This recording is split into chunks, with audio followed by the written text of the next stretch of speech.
anugerah terdepan, mendidik generasi yang cerdas, insan yang beriman serta bertakwa kepada Tuhan Sang Pencipta.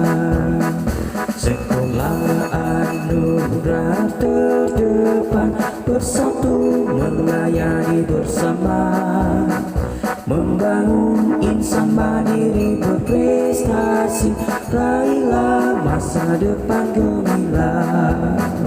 Untuk berprestasi, wujudkan kasih pada sesama, latih dirimu, disiplin, amalkan nilai Pancasila.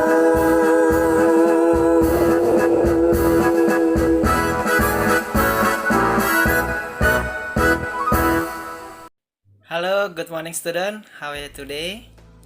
Tetap semangat ya belajar untuk hari ini, dan jangan pernah bosan-bosan untuk senantiasa belajar.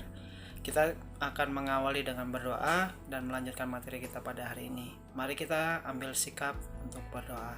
1, 2, 3. Terima kasih Tuhan untuk hari ini. Apapun yang kami pelajari dari awal pertengahan hingga akhir, berikan kami hikmat dan kecerdasan. Dan berkati kedua orang tua kami yang senantiasa tetap terus mendukung kami dalam belajar dan memberkati kami. Terima kasih juga Tuhan buat sekolah dan guru-guru kami yang sudah menjalankan setiap proses belajar mengajar dengan kondisi pandemi COVID-19 ini. Tuhan, terima kasih, dan hanya di dalam nama Tuhan Yesus kami siap untuk belajar pada hari ini. Haleluya, amin. Oke, kita lanjut di bab ke-6, menghayati pemeliharaan Allah melalui keseimbangan alam. Menghayati pemeliharaan Allah melalui keseimbangan alam.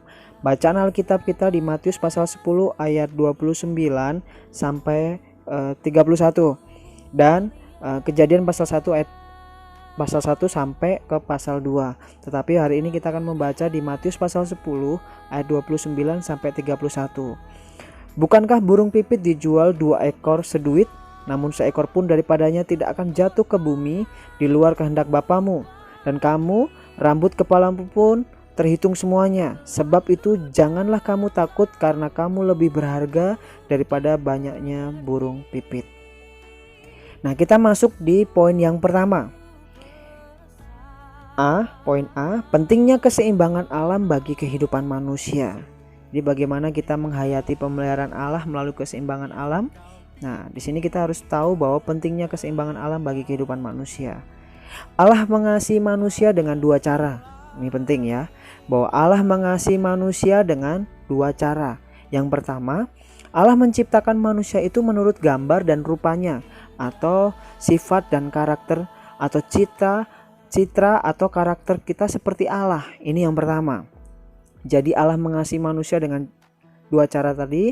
Yang pertama adalah Allah menciptakan manusia menurut gambar dan rupanya, yaitu sifat dan karakternya seperti Tuhan.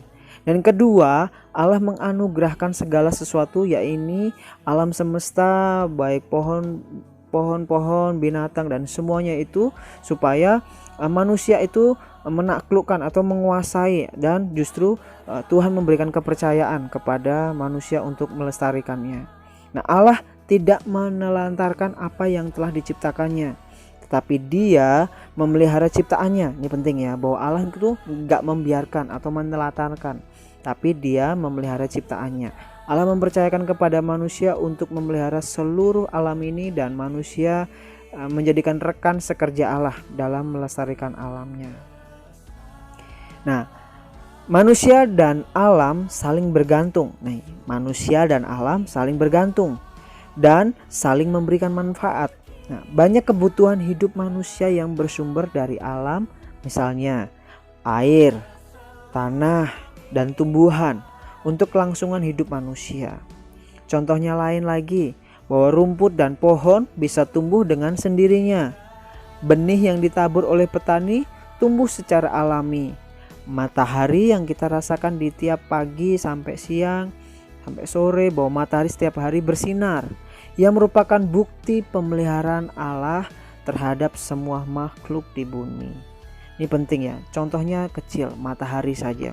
Bahwa matahari itu menjadikan sebagai bukti pemeliharaan Allah terhadap semua makhluk di bumi, baik kita manusia, baik pohon-pohon, mungkin tumbuhan. Itulah bagian di mana Tuhan sudah menunjukkan bahwa pemeliharaannya, Tuhan sudah menunjukkan kasih-Nya, Tuhan sudah menunjukkan bagaimana pemeliharaan Tuhan itu begitu luar biasa dalam kehidupan kita. Saat ini kita dalam kondisi COVID-19, pandemi dampaknya begitu hebat, luar biasa, ekonomi menurun. Ingat bahwa Tuhan senantiasa memelihara dalam setiap kehidupan kita. Kita lanjut di poin yang ke B. Pentingnya keseimbangan ekosistem bagi kehidupan manusia. Nah, ekosistem dapat dipahami sebagai yang pertama, keanekaragaman suatu komunitas dan lingkungan yang berfungsi sebagai suatu ekologi dalam alam. Yang kedua, komunitas organik yang terdiri atas tumbuhan dan hewan bersama habitatnya. Kalian bisa lihat di gambar sebelah kiri. Nah, yang ketiga, keadaan khusus tempat komunitas suatu organisme hidup dan komponen organisme tidak hidup dari suatu lingkungan yang saling berinteraksi satu dengan yang lain, itu saling berhubungan.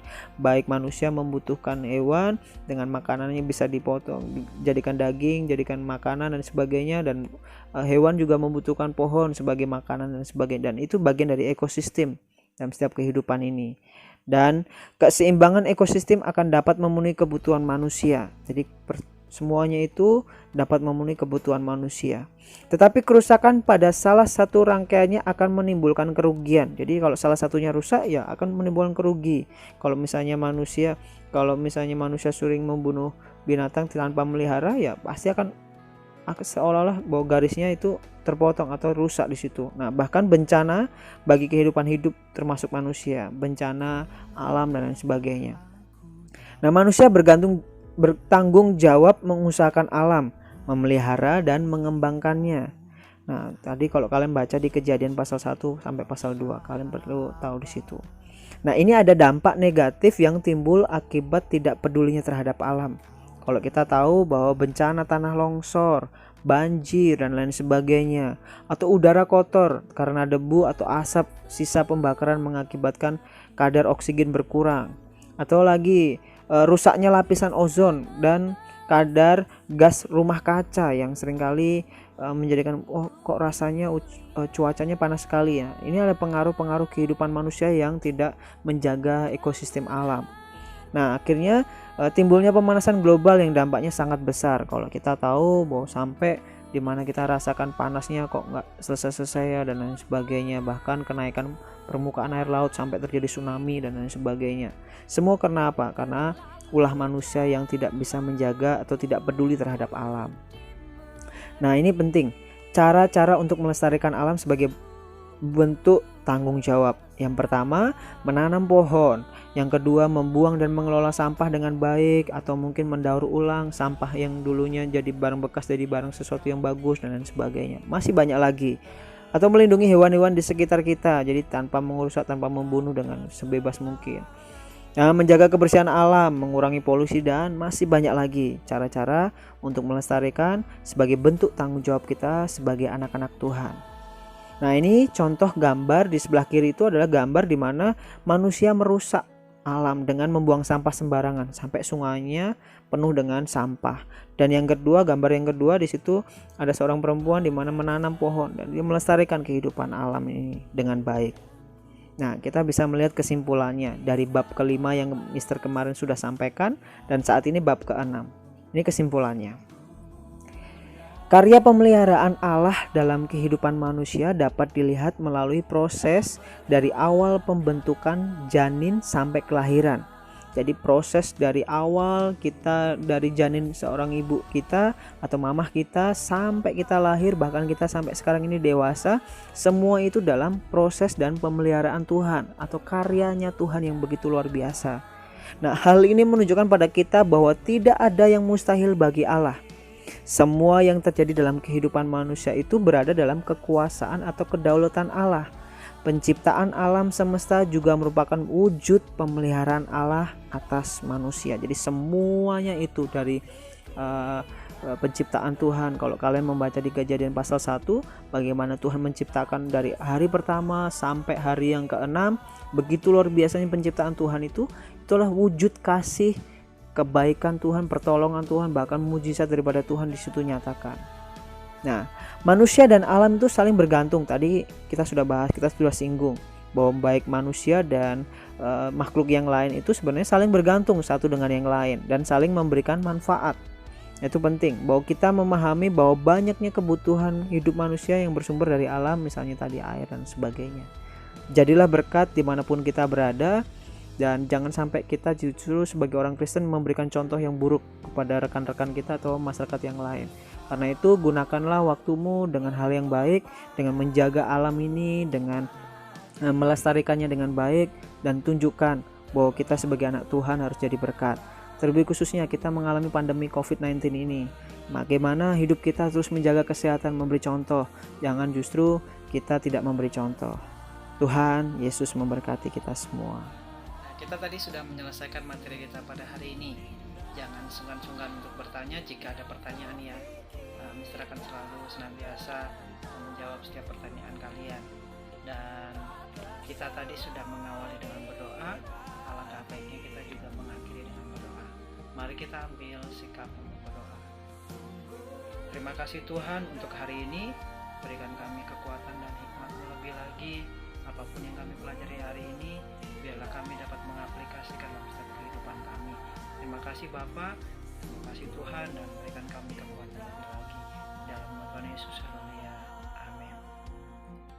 Oke, see you next time. God bless you all.